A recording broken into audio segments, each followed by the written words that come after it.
Let's check in with Joseph Lindsley in Ukraine. Joe. Little fucking Joe Lindsley. Joe Lindsley is quickly becoming an American treasure in broadcasting. Welcome to Ukraine Bank. Ukraine President Zelensky just wrapped up a speech in Switzerland. Let's check in with Joseph Lindsley in Ukraine. Joe, have you had a chance yet to go over what the president said just a few minutes ago? Bob, good afternoon from Lviv. No, I have not, but I do know that the Swiss government was pledging a significant amount of money, more than $1 billion, for reconstruction. And, this is, there's a lot of people that have planned, a lot of countries and businesses that want to help with reconstruction. But still, there is the more urgent reality of winning the war. And on Saturday morning, once again, the Russians sent missiles flying all over the country. It was not as significant as it has been. It was not as destructive as it has been recently. In fact, it seems that on Saturday morning's attack, the Russians are mainly trying to test the system and to find weaknesses. They were sending missiles around 7 o'clock in the morning, and the missiles, twist and turn. And so in their course, before they hit their target or before they get stopped by air defense, they cover almost the entire country. They reach every region of the country. But it was not as bad as we've seen the past several weeks. Meanwhile, there's good news. Really, it's been an enormous morale booster for Ukrainians. We had news on Sunday that Ukraine shot down two Russian planes, significant Russian planes.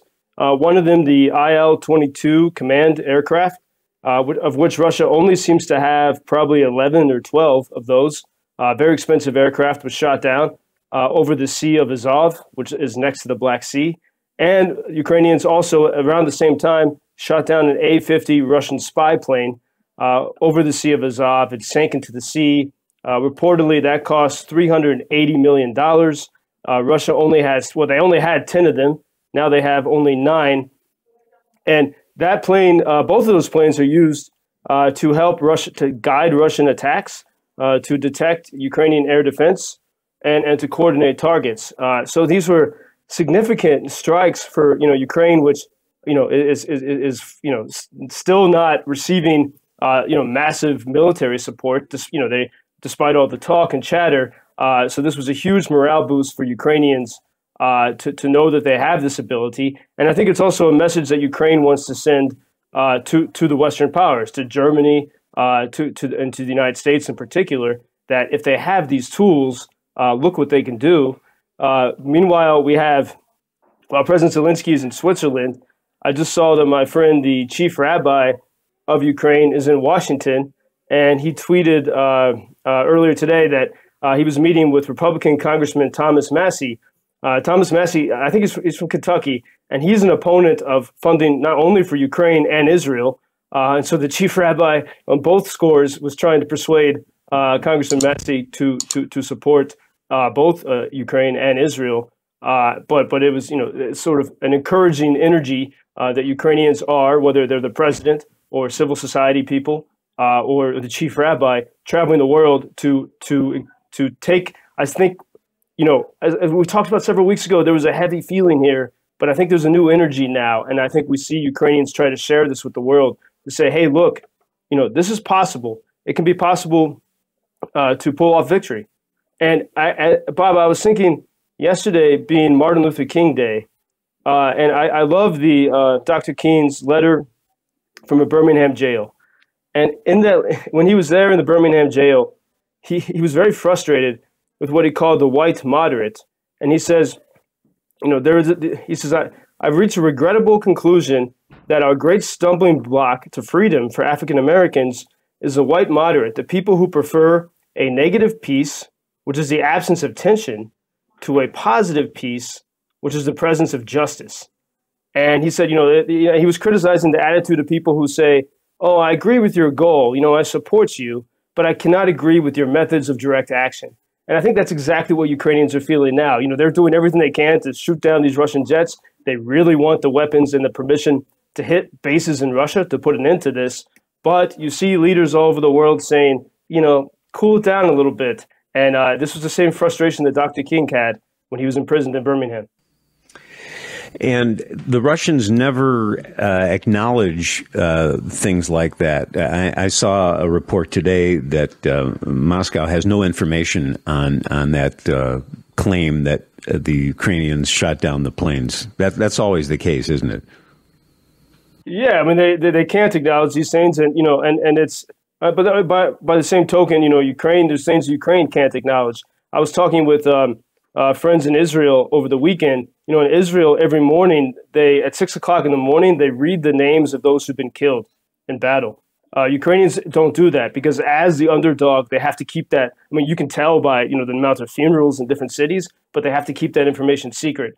But there is, from British sources, different intelligence sources around the world and different media, there's clear consensus that Ukrainians did indeed shoot down those two massive and expensive and powerful Russian planes. And I know despite all this, incredibly, the spirit there remains relatively high. People are still singing, aren't they?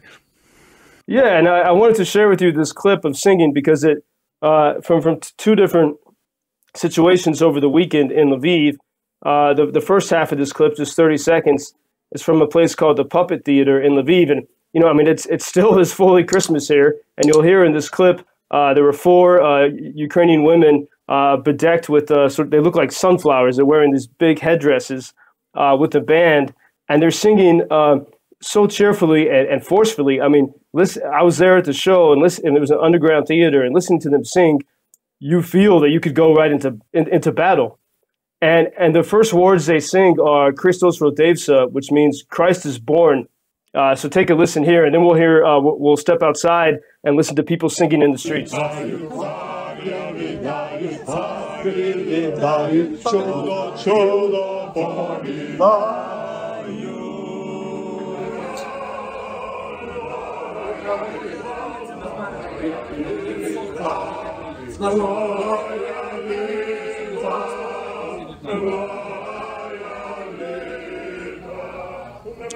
Those are singers outside, Joseph. That last at the end, it was just people of Lviv walking on the snowy streets right before curfew and singing together. There was some opera singer there, but just otherwise regular people. And it does feel like scenes from It's a Wonderful Life. As we despite the heaviness, and you see that people need this to carry on. And another thing to remember that, all of this, like singing in Ukrainian, singing songs about the birth of Christ in January in the streets in the Ukrainian language would be illegal under Russian occupation. And, sometimes I go look into Russian media, and, the only thing that they can't debate about whether or not the war is right, but they argue about how many rights they want to take away from Ukrainians. And they want to take away their ability to speak their culture and sing their songs. And so this is part of the resistance, the singing that you see here, while the guys are also fighting at the front lines. Yeah, it reminds me of something you posted a week or so ago about Ukraine being a Christian country that holds on to its traditions better than most. And it has a Jewish president, a Muslim defense minister, just as Israel, a Jewish country, of course, has Muslims and Christians in its parliament, in its society, and in its military. Yeah, these are democracies, and imperfect, but truly democracies, and people who want to be free and insist on it. And as Dr. King pointed out, I mean, we have the battle with the enemy of Hamas or Russia, but also the silent enemy of the moderate, who tells the people who want to be free just to quiet down a little bit. And Ukrainians refuse to do that. As we say, democracy can be messy sometimes, but it's the best system in the world. Thanks, Joseph. We'll connect tomorrow. Thank you, Bob. Until tomorrow. Thank you for introducing Ukraine on your social media pages. That's very important, that much more people can get more information about the situation here and how everybody can help Ukraine to stay stronger and to save all the world. Что он сказал? Well, which side are you on? На чьей ты стороне? Come on now. на чій ти стороні.